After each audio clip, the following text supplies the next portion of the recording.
Hi అండి. నమస్తే అండి. సో, ఆల్రెడీ ముందు వీడియోలో మనం దీని కటింగ్ అయితే ఎలా చేశానో చూసాం కదా! ఇప్పుడు మనం ఈరోజు స్టిచ్చింగ్ చూద్దాం. యాక్చువల్‌గా 2 ఒకే వీడియోలో పెట్టాలనుకున్నాను. కానీ వీడియో లెంత్ ఎక్కువైపోయిందని చెప్పి నేను 2గా విడదీశాననమాట. సో, కొత్తగా నేర్చుకునే వాళ్ళకి కూడా కొంచెం ఈజీగా ఉంటది కదా! ఒకసారి కటింగు, ఒకసారి స్టిచ్చింగు అయితే. సో, ఫస్ట్ మనం పింక్ అండ్ గ్రీన్ కొలతలు అన్నీ కూడా నేను దానిలో చెప్పాను కదా! ఆ వీడియోలో చెప్పి ఎలా కొలతలు తీసుకోవాలి ఏంటి అనేది. సో, ఏదైతే తీసుకున్నామో గ్రీన్ క్లాతు మనం 2 క్లాత్స్ కట్ చేసాం గ్రీన్‌వి. ఎందుకంటే ఒక హ్యాండ్‌కొకటి, ఒక హ్యాండ్‌కొకటి. స్కాలప్ షేప్‌లు. కానీ ఒక కింద స్ట్రెయిట్‌గా వేసాం కదా! ఆ ముక్కలైతే నేను దానిలో చూపించలేదు. సేమ్ అంతే వెడల్పుతో ఇంకొక ముక్క స్ట్రెయిట్ ముక్క తీసుకుంటాం. తీసుకున్న తర్వాత కింద దాన్ని పెట్టి సేమ్ కలర్. యాక్చువల్‌గా సేమ్ లైనింగ్ ఎయ్యాలి. కానీ నేను సేమ్ క్లాత్‌ని ఏసాను. ఇంక లైనింగ్ ఎలాగా నాకు ఆ కలర్ లేదనమాట. సో, ఇంక దానికోసం ఎందుకు చిన్న ముక్క తీసుకోవడం అని చెప్పి నేను సేమ్ కలర్ అయితే క్లాత్ అలాగా ఉంది. సో, అదే క్లాత్ నేను ఏసాను. కింద నార్మల్‌గా స్ట్రెయిట్‌గా వేసాను. మనం ఇందాక కట్ చేసుకుని ఒక ముక్కలో 2 ముక్కలు ఒక ముక్కను తీసుకొని పైన స్కాలప్ డిజైన్ వచ్చింది కదా! దాని మీద చక్కగా నీట్‌గా అలా కుట్టేసుకుంటూ వెళ్ళిపోవడమే. సో, బకరం వేస్తామండి దీనికి. అలాగే పింక్ క్లాత్‌కి కూడా స్కాలప్ వేసాం కదా! దానికి బకరం వేస్తాం. కానీ రెండిటికి వేసిన బకరాల్లో కొంచెం ప్రాసెస్ అయితే తేడా ఉంటది. నేను చూపిస్తాను అది. ఈ ఎక్స్ట్రాగా కింద క్లాత్ ఏదైతే ఎక్స్ట్రాగా ఉందో ఆ క్లాత్‌ని కట్ చేసేస్తాం. స్కాలప్ డిజైన్ కనిపిస్తుంది కదా! మీకు దారం దానికోసం నేను వేరే కలర్ వేసి చూపిస్తున్నాను. అంటే సేమ్ గ్రీన్ వేస్తే కనిపించదు కదా అంతగా అనేసి. అలా మొత్తం మనకి ఏదైతే ఎక్స్ట్రాగా ఉందో అదంతా కూడా నీట్‌గా కట్ చేసేసుకుంటాం.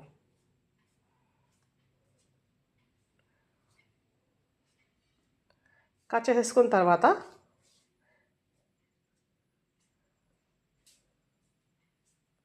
ఈ పైన ఇలాగ బకరానికి ఏం షేప్ కట్ చేయక్కర్లేదు. జస్ట్ నార్మల్‌గా బకరం. అంత వెడల్పు కూడా అక్కర్లేదు. కొంచెం వెడల్పు చాలు. ఒక 2 ఇంచెస్ ఉంటే చాలు వెడల్పు. ఇలా చేసిన తర్వాత దీన్ని ఇలా పెట్టి ఇలా తిప్పుతాం. తిప్పితే మనకి మళ్ళీ సేమ్ స్కాలప్ డిజైన్ మీదే వెయ్యాలి కాబట్టి ఇలా తిప్పాం. లేదంటే ఏదైతే బకరం వేసామో బకరం మీద కుట్టుకుంటూ వెళ్ళిపోవాలి. కానీ మరి బకరం మీద మనకు డిజైన్ కనిపించదు కదా! సో, డిజైన్ కనిపించదు కాబట్టి ఇటువైపు ఇలా తిప్పేసి అంటే ఇప్పుడు బకరం కిందకు వచ్చిందనమాట. ఇలా సేమ్ మనకి అల్పిన్స్ ఉంటాయి కదా! చక్కగా అల్పిన్స్ పెట్టేసుకుంటే అసలు ప్రాబ్లమ్ అయితే ఉండదు. మళ్ళీ తప్పు కుట్టి కొంచెం సైడ్ క్రాస్ అయిపోయినా ఏమైపోయినా మళ్ళీ ఇప్పాలి. ఇప్పడం చాలా కష్టం కుట్టడం కన్నా. సో, అలా వేసేసిన తర్వాత ఇప్పుడు ఏదైతే ముందు ఆల్రెడీ మనం డిజైన్ స్టిచ్ చేసామో అదే డిజైన్ మీద కుట్టుకుంటూ వెళ్ళిపోవడమే. సో, యాక్చువల్‌గా లైనింగ్‌కి స్కాలప్ అది బకరానికి యాక్చువల్‌గా లైనింగ్ ఎయ్యాలి కదా! కానీ ఇలా క్లాత్ ఉన్న ఆటిలకి ఎయక్కర్లేదు. ఇలా క్లాత్ అంటే క్లాత్ దళసరగా ఉండి పలచగా కాకుండా దళసరగా ఉన్న లేదు క్లాత్ కింద మనం బకరం పెడితే క్లాత్‌లోంచి ఆ బకరం కనిపించట్లేదు అనే కలర్ అనుకోండి. మనం బకరానికి ఇంక లైనింగ్ అవన్నీ ఏం కుట్టక్కర్లేదు. డైరెక్ట్‌గా ఇలా బకరం వేసేసి కుట్టేయవచ్చు. ఇప్పుడు దీనిలో ఈ గ్రీన్ క్లాత్ పైన పెట్టి దాని కింద మనం క్యాన్వాస్ షీట్ అంటే అదే బకరం షీట్ పెడితే ఆ క్లాత్‌లోంచి బకరం కనిపించదు. సో, అలా కనిపించలేని క్లాతులకి అలాగే దళసరిగా ఉన్న క్లాతులకి కూడా కనిపించదు కదా! అలా ఏదైతే కనిపించట్లేదో క్లాత్‌లోంచి బకరం ఏదైతే కనిపించదో వాటన్నిటికి కూడా ఇలాగే కుట్టేసుకోవచ్చు. మళ్ళీ దానికి లైనింగు, ఆ బకరానికి లైనింగు అదంతా ప్రాసెస్ అంతా అయితే చేయవసరం లేదు. ఇప్పుడు నేను నెక్స్ట్ దీని తర్వాత పింక్ చూపిస్తాను కదా! ఆ పింక్‌కి ఇలా అవ్వదు. చెప్తాను అది కూడా ఎందుకో. దానికి మాత్రం బకరానికి లైనింగ్ ఎయ్యాలి. ఎందుకెలా కూడా నేను చూపిస్తాను. సో, ఇలా కట్ చేసేసుకున్నాం కదా! కట్ చేసేసుకున్న తర్వాత ఈ కరెక్ట్‌గా ఏవైతే కార్నర్స్ ఉన్నాయో కార్నర్స్‌లో చిన్న కటింగ్‌లు ఇచ్చుకోవాలి. అది ఏదైతే కుట్టామో దారం మీదకి వెళ్ళిపోకూడదు. దారం వరకు వెళ్ళాలంతే. ఎందుకంటే తిప్పేటప్పుడు మనకు కరెక్ట్‌గా తిరుగుతుందనమాట. ఇప్పుడు అల్పిన్స్ తీసేద్దాం.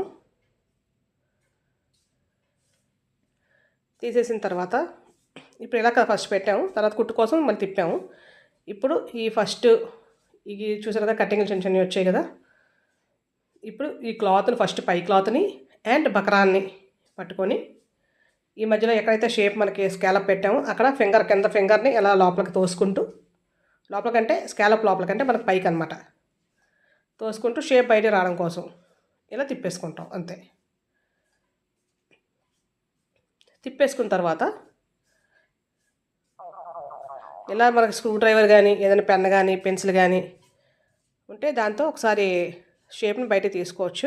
లేదు అనుకుంటే డైరెక్ట్గా దీని మీద మళ్ళీ కుట్టు వేసుకోవాలి. మనం ఆ కుట్టు వేసుకోవాలి. ఆ కుట్టు మాత్రం సేమ్ గ్రీన్ కలరే వేసుకోవాలండి. గ్రీన్ కలర్ క్లాతే దారాన్ని వేసుకోవాలి. ఇప్పుడు నేనైతే స్క్రూ డ్రైవర్ ఎలాగా అంటే మనకి మిషన్ దేని దగ్గర అవైలబిలిటీలో ఉంటుంది కాబట్టి స్క్రూ డ్రైవర్ పెడుతున్నాను నేను. లేదంటే పెన్ కానీ పెన్సిల్ కానీ ఏదైనా సరే అలా కొంచెం ఇలా సూదిగా ఉండేది, మరీ సూది అవసరం లేదు, జస్ట్ ఆ షేప్ బయట రావడం కోసం అనమాట. అలా ఈ 2 క్లాతులకి మధ్యలోంచి మనం అలాగా తోసుకుంటూ పైన కుట్టు వేసుకోవడం. ఈ షేపే కాదండి, ఏ షేప్ కైనా సరే ఇదే ప్రాసెస్లో చేసుకోవచ్చు. ఈవెన్ బ్లౌజ్ నెక్కకైనా లేదు హ్యాండ్స్కైనా ఏదైనా సరే.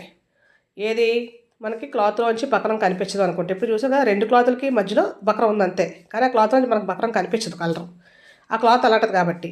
సో దానికి ఇలా వేసుకోవచ్చు. ఏ క్లాత్ అయినా సరే, నెక్ డిజైన్ అయినా సరే, ఫ్రంట్ నెక్ డిజైన్ అయినా, ఏ డిజైన్ అయినా సరే, జస్ట్ క్లాత్కి మధ్యలో బక్రం ఉంటుంది అంతే. అదే కొంతమంది బక్రం అంటారు, కొంతమంది క్యాన్వాస్ షీట్ అంటారు, పల్చగా ఉంటుంది కదా, అది మన బ్లౌజులకి వేస్తాం కదా అది. సో ఇప్పుడు ఆ కింద ఫోల్డింగ్ ఉంది కదా, ఫోల్డింగ్ వేసేసి ఫోల్డింగ్ కుట్టించుకోవడమే. అంటే పీసు దారాలు అవి బయటకు వచ్చేయకుండా. కరెక్ట్ టైంలో తెగిపోయింది. మంచి సీరియస్ కుట్టేటప్పుడు థ్రెడ్ తెగిపోతే భలే చిరాకు వస్తుంది కదండి.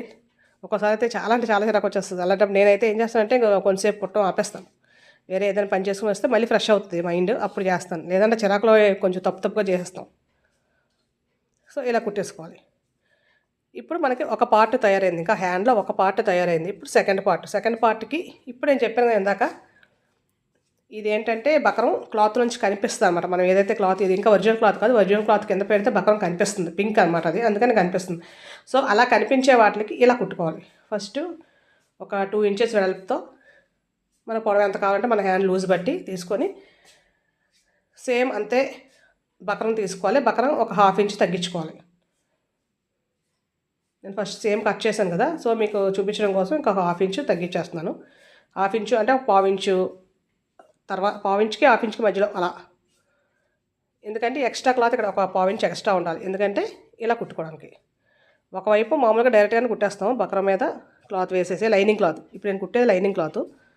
ఈ రెండో పక్క మాత్రం ఇలా ఫోల్డ్ చేస్తాం, అంటే దారాలు అవి వచ్చేయకుండా వెనకాల ఫినిషింగ్ కోసం. సో ఇలా వచ్చింది కదా మనకి. ఇలా వచ్చిన తర్వాత ఇప్పుడు హ్యాండ్లో ఇందాక కుట్టింది మన కింద పార్ట్, హ్యాండ్లో 2 పార్ట్స్ అనమాట. హ్యాండ్లో కింద పార్ట్ మనం కుట్టాం, ఇది పై పార్ట్. చూసారు కదా, ఇది పింక్ మంచి పట్టు అనమాట. ఇది యాక్చువల్గా చూడిదరు, మంచి పట్టు క్లాత్, చాలా అంటే చాలా బాగుంది. దీనికి ఏంటంటే కింద బక్రం పెట్టామనుకోండి, పింక్ క్లాత్కి కింద బక్రం పెడితే, అంటే లైనింగ్కి ఈ ఒరిజినల్ క్లాత్కి మధ్యలో బక్రం పెడితే బక్రం కలర్ కనిపిస్తుంది అనమాట. సో దానికోసం ఇప్పుడు నేను చెప్పిన ప్రాసెస్లోనే కుట్టడానికి అవుతుంది. డైరెక్ట్గా ఫస్ట్ గ్రీన్కి ఎలాగైతే మధ్యలో వేసి కుట్టాం అలా కుట్టడానికి అవ్వదు. సో ఇప్పుడు కింద లైనింగ్, పైన ఒరిజినల్ క్లాత్, ఇంకా బక్రం ఏం వేయలేదండి, జస్ట్ ఇలా కుట్టేసిన తర్వాత సేమ్ అదే షేప్లో అలా షేప్ మీద స్కాలప్ మీద కటింగ్ చూపించాను కదా అసలు ముందు వీడియోలో. అలా చేసుకుని ముందు వీడియోలో నేను స్కేల్తో చూపించాను. అలా కాకుండా హ్యాండ్తో డైరెక్ట్గా స్కేల్ కూడా అవసరం లేదు, నేను స్కేల్ ఉంది కదా కాబట్టి స్కేల్ ఎవరైనా యూజ్ చేసే వాళ్ళ కోసం స్కేల్ చూపించాను. స్కేల్ లేకుండా కూడా మనం 2 ఇంచెస్కి లేదా 1.5 ఇంచెస్కి మార్కింగ్ చేసుకొని మనం కట్ చేసుకొని కుట్టేసుకోవచ్చు. అది కూడా నేను వేరే వీడియోస్లో అయితే అప్లోడ్ చేశాను. సో ఇప్పుడు ఎక్స్ట్రాగా ఏదైతే ఉందో లైనింగ్ క్లాత్ కింద అది కట్ చేసేస్తాం. మొత్తం ఎక్స్ట్రాగా లైనింగ్ క్లాత్ మొత్తం కట్ చేసేస్తాం. అంతా చూపించట్లేదండి, టైం వేస్ట్ కదా. సో మనకి ఇలాగ వస్తుంది. మొత్తం అంతా కట్ చేసేసిన తర్వాత కింద ఒకటే మనం కుట్టు వేసాం, చుట్టూ ఇంకా కుట్టు వేయలేదు.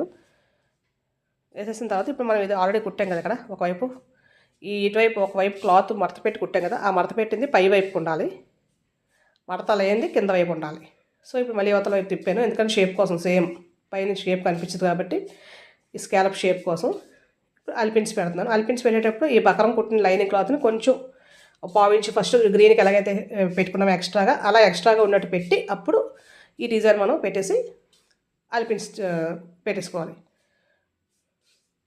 పెట్టేసుకున్న తర్వాత సేమ్ మళ్ళీ ఏదైతే మనకి స్కాలప్ డిజైన్ ఉందో ఆ డిజైన్ మీద మళ్ళీ కుట్టుకుంటూ వెళ్ళిపోవడమే. యాక్చువల్గా ఫస్ట్ పైన బక్రం వేసాం కదా, బక్రం మీద కుట్టాలి, కానీ మరి బక్రం వైపు కనిపించదు కాబట్టి మనం ఇలా తిప్పుతాం, అవతలకి తిప్పుతాం. ఏదైనా ఒకటే కదా మనకి, అటు నుంచి కుట్టినా ఇటు నుంచి కుట్టినా ఒకటే. సో ఆ షేప్ మీద మొత్తం అలాగ మొత్తం కుట్టుకుంటూ వెళ్ళిపోవడమే. చాలా అంటే చాలా sleeves designs, hands designs and neck designs, అలాగే లటకన్స్, ఇలా చాలా అంటే చాలా ఈజీ ప్రాసెస్లో కొత్తగా నేర్చుకునే వాళ్ళకైతే నేను చాలా అయితే అప్లోడ్ చేశానండి. కొంచెం క్లియర్గానే నేను ఎక్స్ప్లెయిన్ చేస్తాను, టైం పట్టిన. అంటే ఎలాంటి వాళ్ళకైనా సరే అర్థమయ్యేలాగా కొంచెం కొత్త వాళ్ళు కొంచెం తత్తరపడుతుంటారు కదా. సో ఎవరికైనా సరే అర్థమయ్యేలాగా నేను కొంచెం క్లియర్గానే ఎక్స్ప్లెయిన్ చేస్తాను. ఎవరికైనా కావాలంటే ఒకసారి వాచ్ చేయండి. సో ఇప్పుడు నేను ఇప్పుడు మళ్ళీ ఎక్స్ట్రాగా క్లాత్ వచ్చింది కదండి, అదే buckram cloth. Buckram plus lining cloth, బకరాన్ని కుట్టిన లైనింగ్ క్లాత్ బకరం కలిపి దాన్ని ఎక్స్ట్రా క్లాత్ ఉంది కదా, ఆ ఎక్స్ట్రాని కట్ చేసేసుకుంటాం. అంటే క్లాత్ కింద పెడితే మనకు ఒరిజినల్ క్లాత్ కింద పెడితే క్యాన్వాస్ షీట్ ఎప్పుడైతే కనిపిస్తుందో, బకరం ఎప్పుడైతే బయటికి కనిపిస్తుందో కలర్, అప్పుడు ఇలా కుట్టుకోవాలి మనం, నెక్ అయినా ఏదైనా సరే. సో ఈ కార్నర్స్లో మళ్ళీ చిన్న చిన్న కటింగ్లు అయితే పెట్టేసుకుంటాం. ఏ డిజైన్ అయినా కార్నర్స్ వస్తే మాత్రం కటింగ్లు ఖచ్చితంగా పెట్టాలండి. కటింగ్ పెట్టినప్పుడు కొంచెం జాగ్రత్తగా పెట్టుకోవాలి, దారం మీదకి వెళ్ళిపోకూడదు. దారం మీదకి వెళ్ళిపోతే మనకు కటింగ్ కట్ అయిపోతుంది అక్కడ. ఇప్పుడు ఈ ఓన్లీ ఈ బకరం ప్లస్ లైనింగ్ ఏదైతే ఉందో దాన్ని మాత్రమే తిప్పేస్తాం. ఇలాగే సేమ్ ఇందాకలాగే ఫింగర్ పెట్టి లోపలికి ఇలా తోసుకుంటూ తిప్పేస్తాం.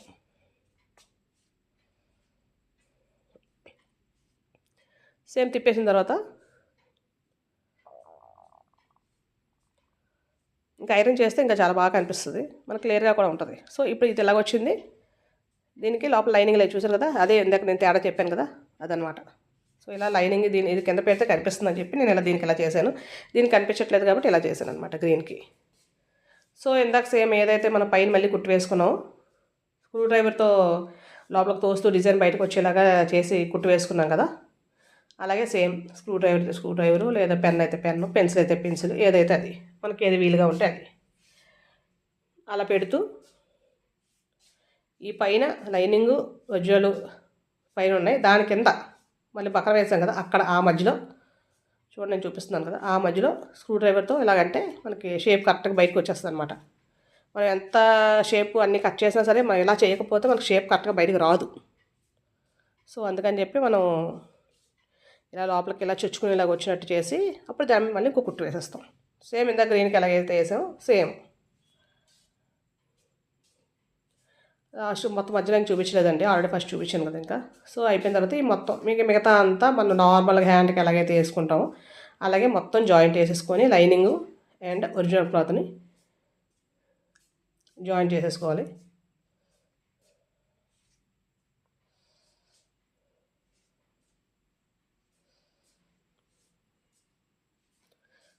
అర్థమైంది కదండి. యాక్చువల్గా ఎవలాంటి వాళ్ళకైనా అర్థమయ్యేలాగా మ్యాక్సిమం నేను చెప్తాను.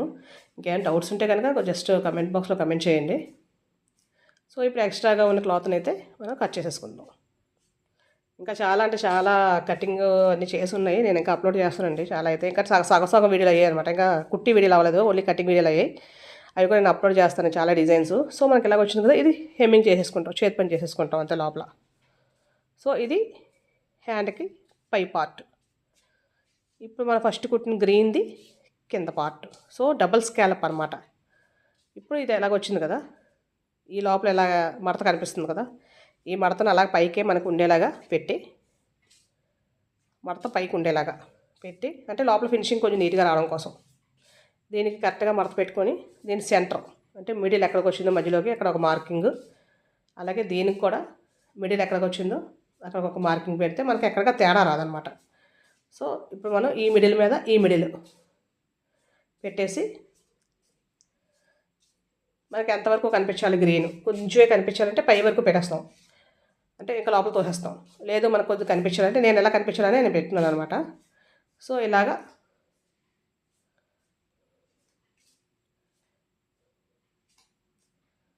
మనం ముందే చెప్పుకున్నాం కదా, 10 ఇంచెస్ 11 ఇంచెస్ కావాలంటే దాన్ని 2 భాగాలుగా చేసుకొని ఖర్చుతో సహా లెక్క పెట్టుకొని దాన్ని 2 భాగాలుగా చేసుకొని ఇలా చేసుకోవాలన్నమాట. ఖర్చు కూడా కౌంట్ చేసుకోవాలండి, ఎందుకంటే దాని ఫోల్డింగు దీని ఫోల్డింగు అన్ని ఫోల్డింగ్స్ పై జాయింట్ అన్ని ఖర్చులు లెక్క పెట్టుకొని, నాకు తెలిసి ఒక 7 ఉందనుకోండి 9 వేసుకోవచ్చు.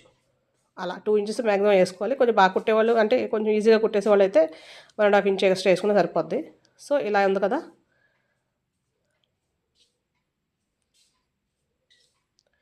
అంతే అండి. దాని మీద మళ్ళీ అలా కుట్టు వేసాను, పిన్ని పెట్టేసి సేమ్ ఆ పింక్ క్లాత్ మీద సేమ్ అలాగే మళ్ళీ కుట్టు వేసేయాలి, సేమ్ అదే దీని మీద అంతే. చూసారు కదా, సూపర్ అంటే సూపర్గా వచ్చింది, అసలు చాలా బాగా వచ్చింది. ఆ లోపల హెమ్మింగ్ చేసేసుకోవడమే అంతే. హెమ్మింగ్ అయితే నేను చేయలేదు, ఇంకా చేయాలి తర్వాత హెమ్మింగ్. ఇది లోపల హెమ్మింగ్, ఇంకా మిగతా లోపల దానికి చేయక్కర్లేదు కూడా, ఎందుకంటే ఎలాగో పొడుగు ఉంది కాబట్టి ఒకదానికి చేస్తే సరిపోద్ది. ఆ గ్రీన్ చేస్తే హెమ్మింగ్ సరిపోద్ది. చేయకపోయినా ప్రాబ్లం అయితే ఏమి ఉండదు, బయటకే వచ్చేది, ఎందుకంటే ఆల్రెడీ కుట్ట మధ్యలోకి ఉంది కాబట్టి బయటకైతే ఏం రాదు, కానీ చేసేసుకుంటే గొడవ ఉండదు. సో ఇలా వచ్చింది. ఇలా 3 కావాలో వేసుకోవచ్చు, 3 వేసుకోవచ్చు, 4 వేసుకోవచ్చు, మన ఇష్టం ఎన్నైనా వేసుకోవచ్చు. సో యాక్చువల్గా దీని డ్రెస్ ఈ పట్టు డ్రెస్ అనమాట ఇది, టాప్ ఇది. దీనిపైన నెక్ అయితే ఈ డిజైన్ అండి, స్కాలప్ నెక్. ఫస్ట్ స్కాలప్ డిజైనే, వీ షేప్లో స్కాలప్ డిజైను. దాని మధ్యలో మళ్ళీ సేమ్ అదే ఏంటంటే గ్రీన్ ప్యాంట్, పింక్ సేమ్ పై క్లాత్. సో అలా ప్రిల్స్ లాగా పెట్టేసి దీన్ని పెట్టాను. యాక్చువల్గా ఇది నేను ఈ వీడియో తీసినప్పుడే నాకు ఐడియా వచ్చింది. ఏంటి అంటే ఈ స్కాలప్ ఇంకా కొంచెం హైలైట్ అవ్వాలంటే కొంచెం ఏదైనా వర్క్ చేస్తే బాగుంటుంది అని నెక్కి. అది కూడా నేను చేస్తానండి, అప్లోడ్ చేస్తాను. సో ఇప్పుడు నేను చూపించిన హ్యాండ్ ఇదనమాట. ఈ హ్యాండ్ ఇప్పుడు నేను మీకు చూపించిన హ్యాండ్. ఈ నెక్ కూడా నేను ఆల్రెడీ అప్పుడేదో చేశానండి, షార్ట్లోనూ చేశాను, అలాగే లాంగ్లోనూ కూడా చేశాను. ఎవరికైనా కావాలంటే ఒకసారి వాచ్ చేయండి. అలాగే నా వీడియోస్ నచ్చాయి, మీకు యూజ్ అవుతున్నాయి అనుకుంటే కనుక సబ్స్క్రైబ్ చేసుకోండి, షేర్ చేయండి, లైక్ చేయండి. థ్యాంక్ యూ అండి, థ్యాంక్ యూ ఫర్ వాచింగ్.